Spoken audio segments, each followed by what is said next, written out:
Ne vieną kartą mačiau, kad čia dėl šitų kilimėlių kilo klausimas internete, tai va nusprendžiau nufilmuoti. Ir štai kaip aš darau. Iškloju kilimėlį. Štai termo šilumos daviklis, kuris yra žemiau lygio grindų ir nekliūna į patį kabelį. Štai dušo zona. Dabar betonuosiu dušo zoną ir padarysiu betonu šitą. Padarysiu čia bortelį iš betono, o likusią dalį užpilsiu iš lyginamojo sluoksnio. O paskiau tik tepsiu hidroizoliaciją.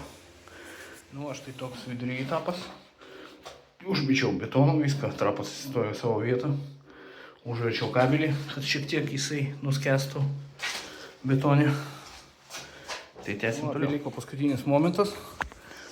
Užpilti viską iš lyginamųjų ir bus padaryta. Kabelis paliks po betonu. Taupau makrofleksą ir visus skylės užkišau su cementu. Jeigu kam įdomu, dušo zonos nuolydis ant 50 cm 1 cm.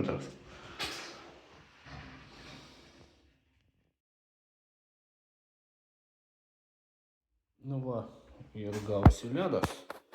Beliks tik tai, kai išdžius, nušlifuoti tos bortus ir darbuotis toliau.